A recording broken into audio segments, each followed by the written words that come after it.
Corona की दूसरी लहर के साथ ही राजस्थान में अब जनजीवन सामान्य होने लगा है। धार्मिक स्थल खुल चुके हैं, पर्यटन स्थल खुल चुके हैं। चित्तौड़गढ़ का ऐतिहासिक दुर्ग, जो कि गत कई दिनों से बंद था, वहां अब रेलम पे पर्यटकों की शुरू हो चुकी है, लोगों का आना शुरू हो गया है और ऐसा लग रहा है कि ज़िंदगी पुनः पटरी पर लौटने लगी है।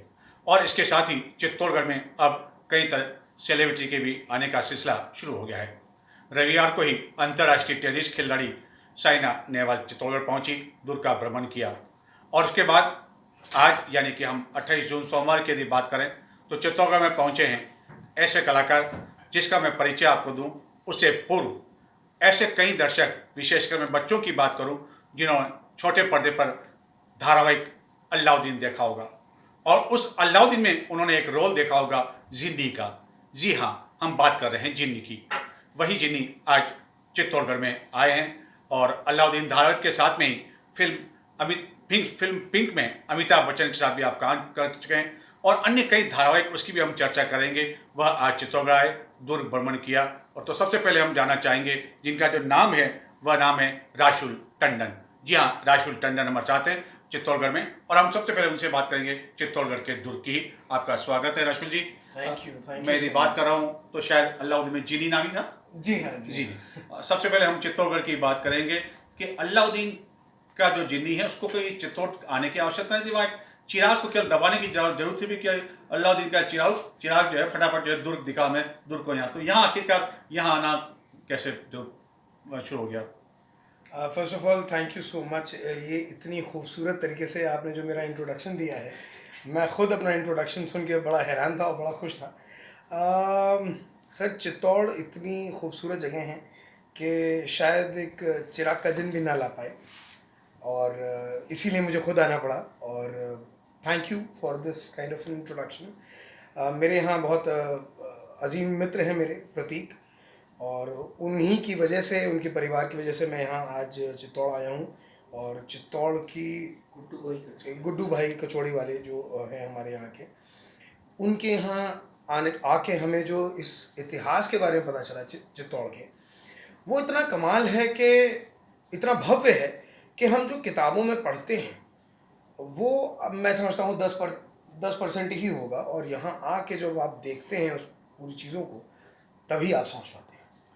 राशुल जी, जो मेरे पास जानकारी अनुसार 2007 में आपने अभिनय की शुरुआत की थी और 2021 कई तरह के आपने सफर भी तय किया, धारावाहिक में भी काम किया, फिल्मों में भी काम किया अमिताभ बच्चन के साथ के। आपको लगता नहीं कि 2007 और 2021 काफ़ी अधिक आपको स्ट्रगल करना पड़ा, इतना लंबा सफ़र तय करना पड़ा? जी, एक्चुअली मैं 2009 से काम कर रहा हूँ और 2007 नहीं, 2009 से काम कर रहा हूँ और भगवान की दया से अच्छा ही काम रहा है और बहुत ही बढ़िया एक्सपीरियंस रहा है काम करने का। तो कई धारावाहिक में आपने काम किया, लेकिन ये आप मानते हैं कि आपकी जो पहचान बनी वह अल्लाउद्दीन से ही बनी? देखिए, हर एक शो, हर एक फिल्म आपको एक नया आयाम, एक नई पहचान देती है। जो मेरा पहला शो था यशराज का 7, जो कि 2010 में आया था सोनी पे, सो उसने एक अलग एक ग्रुप मुझे दिया, एक अलग तबके में मेरे को पहचान दी। और उसके बाद कुछ और शोज़ किए, जैसे कि एक गुजराती बेस्ड एक शो था मेरी सासू माँ, हमारी सास लीला, और कुछ और मैंने ऐसे ही गुजराती बेस्ड मैंने शोज़ किए हैं अपरा मेहता जी के साथ। तो उसका सेटअप था गोंडल का, हमारी सास लीला की अगर मैं बात करूं, और मेरी सासू माँ की अगेन एक गुजरात का।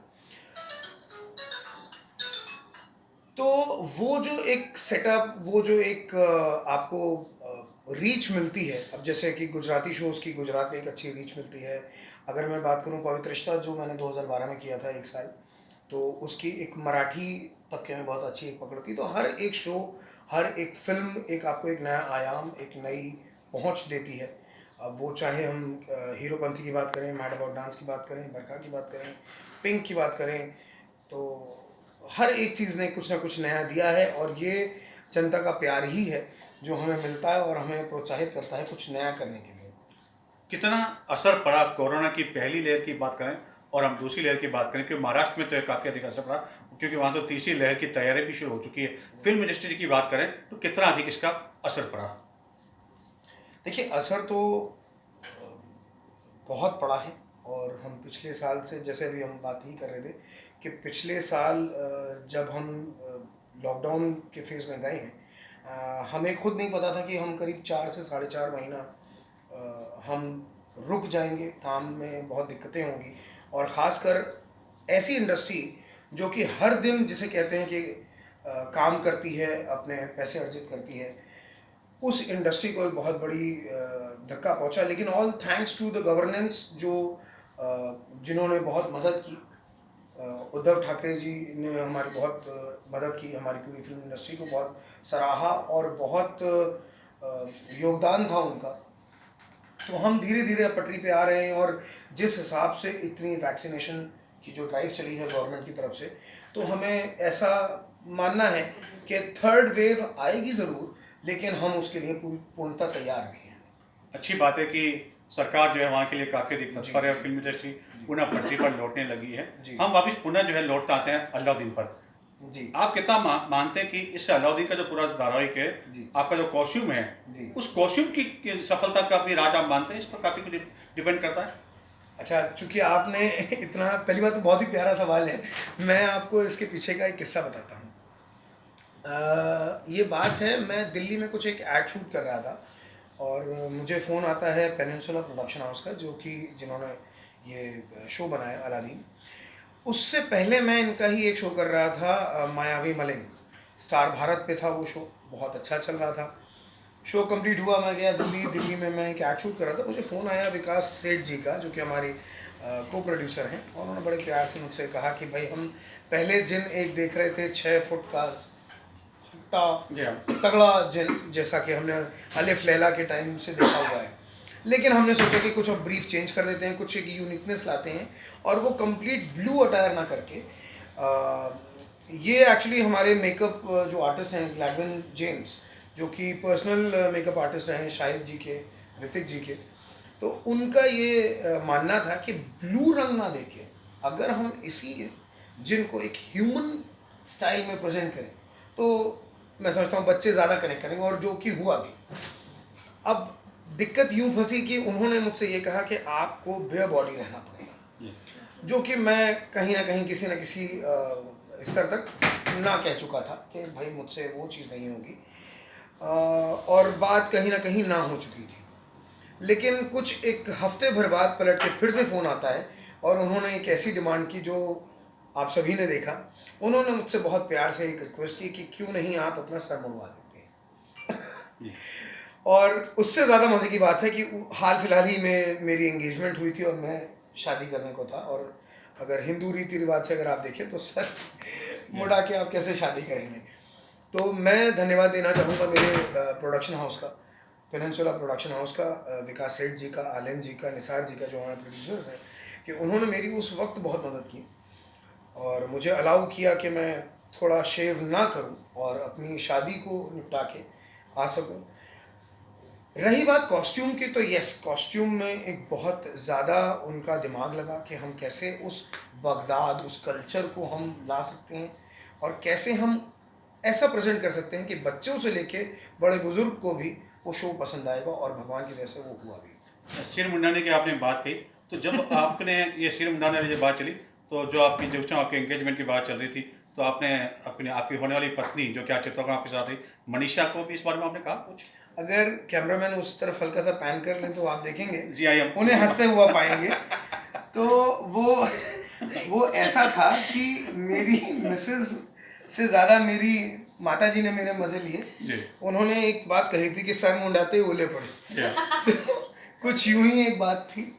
और लेकिन खैर बहुत बहुत धन्यवाद देना चाहूँगा अपने परिवार का, अपने माता पिता का, अपनी धर्मपत्नी का, जिन्होंने मेरी बहुत मुझे मॉरली बूस्टअप किया और ये कहा कि अगर आप कर रहे हैं तो ये अपने कला के लिए कर रहे हैं और इसे ज़रूर करिए। और धन्यवाद देना चाहूँगा उन दर्शकों का जिन्होंने उस चीज़ को बहुत सराहा और इतना प्यार दिया। और मैं कहीं ना कहीं आपकी इस बात से बिल्कुल हाँ कहना चाहूँगा कि बच्चों ने जितने प्यार दिया है, मैं नहीं समझता कि मुझे इतना प्यार मैंने सोचा था कि मुझे मिलेगा। लेकिन इसमें जो अन्य किरदार थे उसमें भी हमने देखा कि कई नए अवतार भी सामने लाने पड़े। ये सारा आखिर क्यों कहाँ की कुछ नयापन लाना पड़ता जाने की आवश्यकता में? देखिए, हाँ हाँ, मैं समझ रहा हूँ। बेसिकली आप ये कहना चाह रहे हैं कि जो एक बगदाद की जो एक कहानी है, जी। अलादीन, तो उस कहानी से थोड़ा सा और डाइवर्सिफाई करके कुछ अपने क्रिएटिव इनपुट्स लिए गए। सो मैं समझता हूँ कि जब आप कोई भी काम विजुअल दिखाते हैं, सो उसमें कुछ क्रिएटिव इनपुट्स आपको लेने पड़ते हैं, लेकिन ये ध्यान रखते हुए कि जो एक्चुअल प्लॉट है वो मिस ना हो जाए। तो हमने, और हमारे जो क्रिएटिव डायरेक्टर्स थे, हमारे प्रोड्यूसर्स, हमारे डायरेक्टर्स, इन लोगों ने इतना बखूबी इस स्टोरी को बुना कि प्लॉट भी मिस नहीं हुआ, और कहीं ना कहीं वो एक खूबसूरत तरीके से पिरो के जब दिखाया गया, तो जहाँ तक मुझे पता चलता था कि बच्चों के साथ बड़े बुजुर्ग भी बैठ के देखते थे। आपने छोटे पर्दे पे भी काम किया, बड़े पर्दे पे भी काम किया, लेकिन हम देख रहे हैं कि छोटे पर्दे का जो क्रेज है वह बढ़ता जा रहा है। बड़े बड़े अभिनेताओं की बात करें, कलाकारों की बात करें, उनका झुकाव भी इस तरह हो रहा है। जी। क्या मानते हैं आपकी इसका आखिरकार ये जो चेंज हो रहा है, इसके पीछे क्या कारण, क्या घर घर तक पहुंच रहा है या इसके पीछे और कुछ कारण मान रहे हैं आप? सर, मैं इस चीज़ में ये कहना चाहूँगा, मेरी माता जी बहुत बढ़िया एक बात कहती हैं कि देखिए, फिल्म वालों को टेलीविज़न में आना पड़ता है प्रमोशन करने के लिए, टेलीविज़न वाले नहीं जाते हैं। Nothing to offend about, but ये बात सच है। जब एक टेलीविज़न की आप रीच देखते हैं, हर समय कभी भी आप अपना टेलीविज़न खोलें और किसी भी शो को आप देखें, आप देख सकते हैं। और इसी ताकत की वजह से आज OTT भी आ गया है, और OTT में इतनी इतनी ताकत है कि, और मैं तो समझता हूँ कोरोना के बाद ज़्यादातर आदमी घर में रह के बैठ के देखना चाहेगा।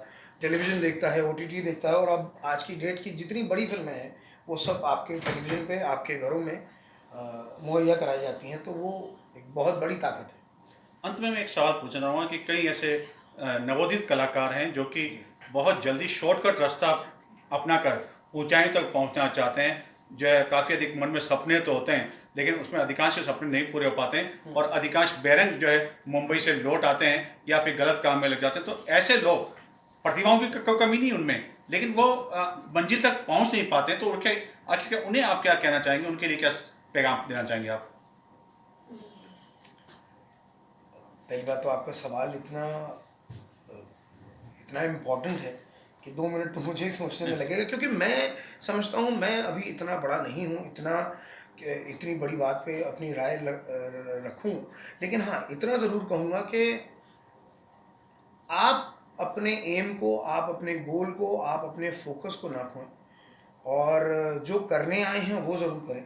अब जैसे मुझे याद पड़ता है, अनुपम खेर जी जो मेरे गुरु भी रहे हैं, उन्होंने एक बहुत अच्छी एक बात कही थी। उन्होंने एक चीज़ ये ज़रूर कही थी कि अगर आप किसी शहर से बिलोंग करते हैं, किसी तबके से बिलोंग करते हैं, तो वो जो सच्चाई है, वो जो ईमानदारी है, उसको खोने मत दीजिए। जिसे कहते हैं ना कि यूनिक सेलिंग पॉइंट, USP आपकी वही है, और उस चीज़ को अगर आपने खो दिया तो आप बेरंग हैं।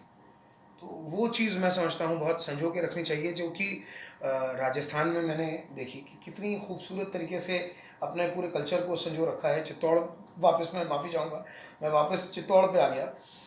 यहाँ पे कितना कल्चर पुराना संजो के रखा गया है, ये एक खूबसूरत चीज़ है। और तभी अगर आप राजस्थानी कल्चर को देखें, वो इसीलिए इतना निखर के आता है। तो निश्चित से राजस्थान का कल्चर ही ऐसा है जो कि राशुल क्या अच्छे अच्छे लोगों को यहाँ खींच ले आता है। उम्मीद की जानी चाहिए कि अन्य लोग भी इस राजस्थान के प्रति और अधिक आकर्षित करेंगे। ऐसी उम्मीद हम चित्तौड़गढ़ में रहकर कर सकते हैं। कैमरामैन मनोहर कुमार के साथ मैं नरेश ठक्कर, चित्तौड़गढ़ से।